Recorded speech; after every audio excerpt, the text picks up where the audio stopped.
चलो देखो जी, आज जो भी पढ़े जल्दी से, ठीक है ना, क्या करेंगे, रिवाइज करेंगे, रिवीजन करेंगे, ठीक है। इसके पिछले क्लास में, ठीक है ना,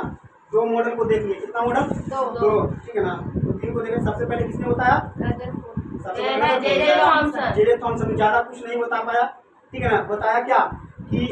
इलेक्ट्रॉन प्रोटॉन क्या होता है, समान होता है, यानी उदासीन होता है, काम का चीज बस उतना ही था, ठीक है। उसके बाद फिर कौन आता है, रदरफोर्ड बताता है कि ठीक है ना, क्या होता है, न्यूक्लियस होता है जो धनावेशित होता है, उसके बाद ठीक है ना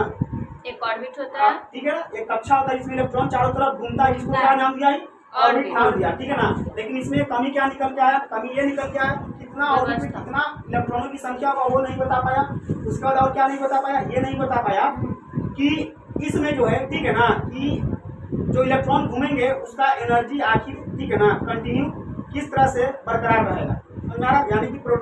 ये परमाणुओं के अस्तित्व के बारे में नहीं समझा पाया, ठीक है ना। फिर आपको आता है नील्स बोर का एटॉमिक मॉडल, जिसमें ठीक है ना रदरफोर्ड के बताए गए कमियों को दूर कर देता है। और इसमें देखिए, और इसका एक और भी बेनिफिट इसको इसलिए होता है कि जब ये ठीक है ना अपना मॉडल लाता है, उसमें तीनों फंडामेंटल पार्टिकल का खोज हो चुका था, यानी इलेक्ट्रॉन, प्रोटॉन और न्यूट्रॉन का खोज हो चुका था। और इससे पहले वाले में सिर्फ इलेक्ट्रॉन और प्रोटॉन की जानकारी थी। अब देखिए उसने क्या कहा कि जो न्यूक्लियस उसमें प्रोटॉन और न्यूट्रॉन है, और इसके बाहरी जो पाथ है जिसपे इलेक्ट्रॉन, ठीक है ना, क्या करता है, घूमता है, उसको वो ऑर्बिट ना बोलकर क्या बोला, एनर्जी लेवल, क्या बोला, एनर्जी लेवल, ठीक है ना, एनर्जी लेवल बोला या सेल बोला, क्या बोला, सेल बोला। अच्छा, एनर्जी लेवल वो इसलिए बोला, ठीक है ना, क्योंकि देखिए ये जो इलेक्ट्रॉन का एनर्जी, ठीक है ना, सबसे कम होगा वो न्यूक्लियस के पास रहेगा, और सबसे ज्यादा वाला दूर रहेगा, समझ में आ रहा, ठीक है, क्योंकि चार्ज है। और देखिए इसमें नाम भी दिया, ठीक है ना, 1 2 3 4 या अल्फाबेट में KLM, यानी कि के के लिए, मान लीजिए आपको के कहना है, मतलब समझ जाइए, ठीक है ना, एक के लिए, ठीक है ना,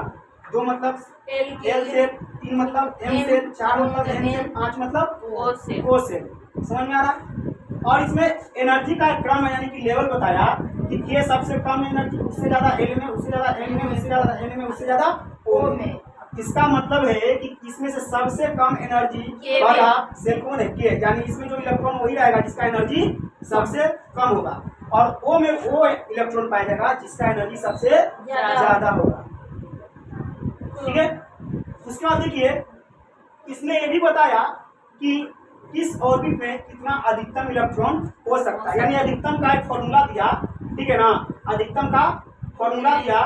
उस फॉर्मूला को